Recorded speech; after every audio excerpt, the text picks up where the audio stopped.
আসসালামু আলাইকুম। নবম দশম শ্রেণীর সুপ্রিয় শিক্ষার্থীবৃন্দ, আশা করছি তোমরা সকলে ভালো আছো। তোমাদের পরিচ্ছেদগুলোর আমি ধারাবাহিকভাবে ভিডিও দিচ্ছি, তার ধারাবাহিকতা আজকে তোমাদেরকে ষষ্ঠ পরিচ্ছেদের ধারণা দিব। এর পাশাপাশি তোমাদের ষষ্ঠ পরিচ্ছেদে যেসব এমসিকিউ গুলো আছে এগুলোর ব্যাখ্যামূলক আলোচনা তোমাদেরকে দিব, যাতে তোমাদের পরীক্ষায় 100% কমন আসে। চলো আমরা এই বিষয়টি দেখে নিই।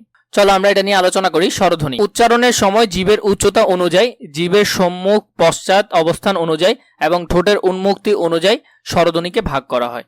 তাহলে প্রধানত আমরা যদি স্বরধ্বনির ভাগ দেখি, একটা হলো জীবের উচ্চতা, আরেকটা হলো যে জীবের অবস্থান কোথায়, আরেকটা হলো যে ঠোঁটের উন্মুক্তি। তাহলে তিনটা বিষয়ের উপর ভিত্তি করে কি করা হয়, স্বরধ্বনিকে ভাগ করা হয়। আমরা এই তিনটা বিষয় নিয়ে সুন্দর করে আলোচনা করব। বইয়েরটা যদি আমাদের বুঝতে কষ্ট হয়, আমরা বিকল্প একটা পদ্ধতি থেকে আলোচনা। চলো আমরা নিচের ছকটি একটু দেখে নিই। এখানের মধ্যে দেখো, তোমাদের যদি একটু বুঝতে কষ্ট হয় আমরা এখান থেকে একটু দেখে নিই। এখানের মধ্যে দেখো সম্মুখ, সম্মুখ মানে সামনে, সম্মুখ মানে সামনে।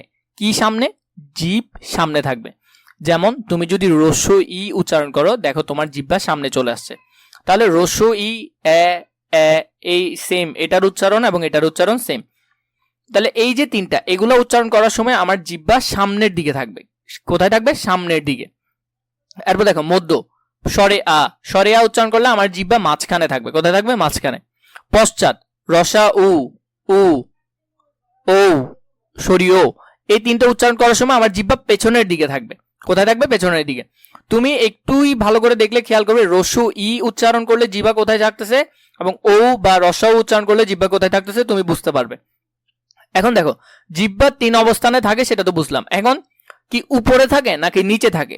যদি উপরে থাকে তাহলে হলো উচ্চ। যেমন রস্য ই উচ্চারণ করলে জিহ্বা সামনের দিকে উচ্চ অবস্থায় থাকবে, আর এটা রসা উ উচ্চারণ করলে পেছনের দিকে উচ্চ অবস্থায় থাকবে। ঠিক আছে?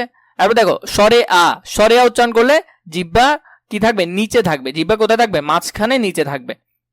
ঠোঁটের আকৃতি সংবৃত মানে দুই ঠোঁটের মাঝখানে ফাঁকা জায়গা কম থাকবে।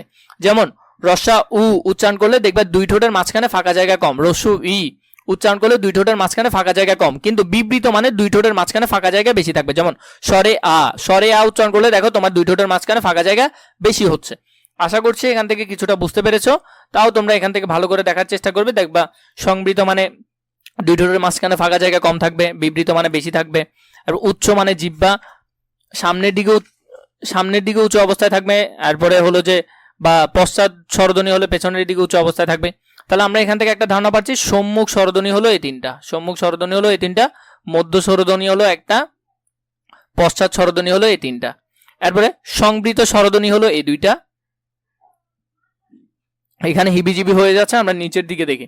উচ্চারণের সময় জিভ কতটা উপরে ওঠে বা কতটা নিচে নামে সেই অনুযায়ী স্বরধ্বনি চার প্রকার। মানে উপরে ওঠে নিচে নামে, এটা অনুসারে কয় প্রকার? চার প্রকার। এই দেখো এখানে চার প্রকার, উচ্চ, উচ্চ মধ্য, নিম্ন, নিম্ন মধ্য, এই চার ভাগে ভাগ করা হয়।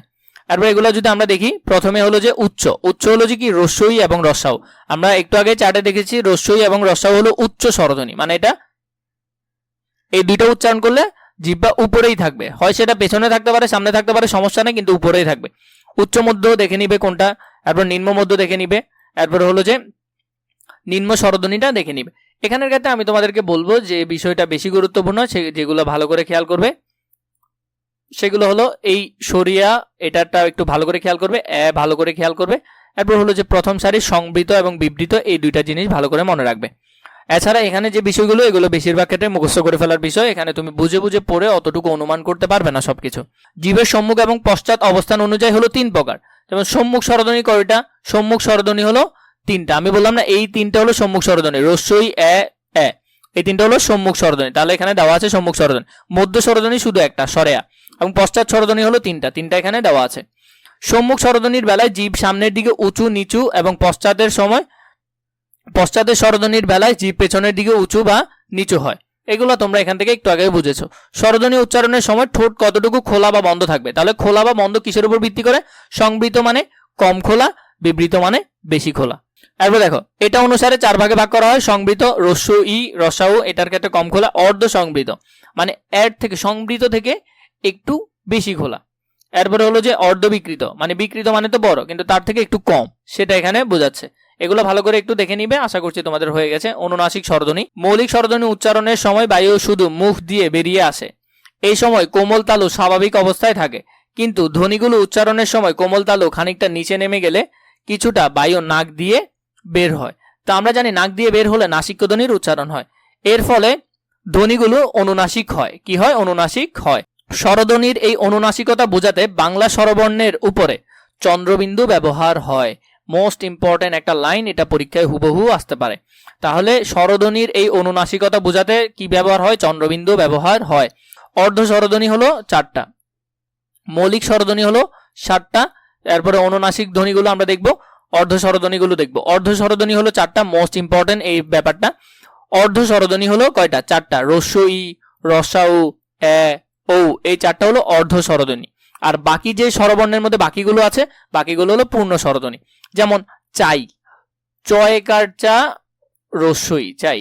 এখন দেখো এই যে চাই, চাই বানানে আকার আছে না, তার মানে স্বরে আছে, তাই তো? তারপরে এদিকে রস্যই আছে, তো রস্যই একটা কি স্বরধ্বনি? অর্ধ স্বরধ্বনি। এখানে একটা পূর্ণ স্বরধ্বনি। তাহলে এখানে পূর্ণ স্বরধ্বনি হলো কি? পূর্ণ স্বরধ্বনি হলো স্বরেয়া, আর অর্ধ স্বরধ্বনি হলো রস্যই। এরপর সেম লাউ, লাউ তোমাদের জন্য মোস্ট ইম্পর্টেন্ট। এই লাউ এর উদাহরণটা এখান থেকে বেশিরভাগ ওঠায় দ্বিতীয় স্বর থেকে। দ্বিতীয় স্বরটা ভালো করে পড়বে।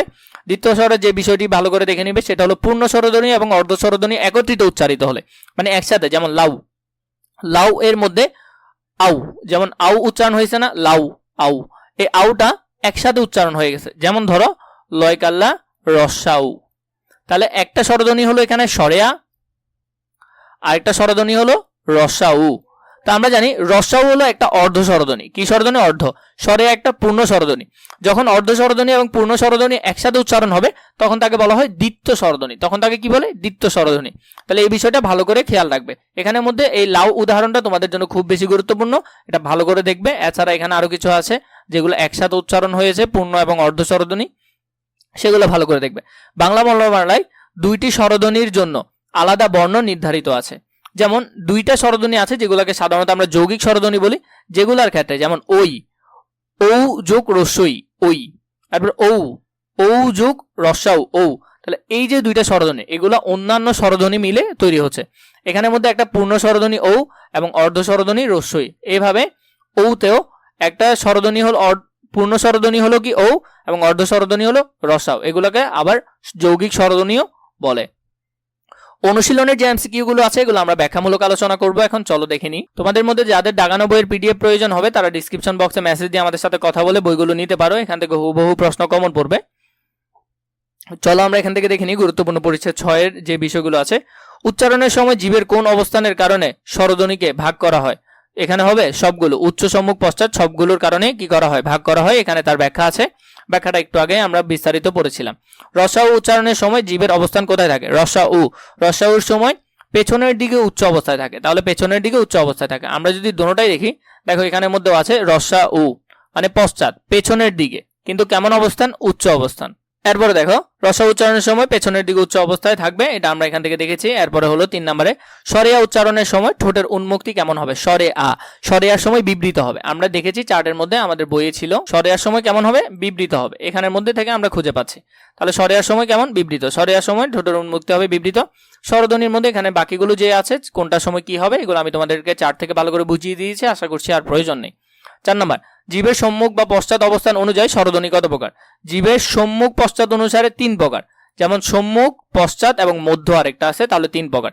এটা অনুসারে কয় ভাগে ভাগ করা হয়? 3 ভাগে ভাগ করা হয়। এখান থেকে তোমরা চাইলে এগুলো দেখে নিতে পারো, এগুলো তোমাদের জন্য মোটামুটি কাজে লাগবে, যদি আমি এগুলো তোমাদেরকে বই থেকে দেখিয়ে দিয়েছি। 5 নম্বরে, বাংলা স্বরবর্ণের উপরে চন্দ্রবিন্দু ব্যবহার করা হয় অনুনাসিকতা বোঝাতে। কি বোঝাতে? অনুনাসিকতা বোঝাতে। এই লাইনটা আমি তোমাদেরকে ভালো করে বলে দিয়েছি।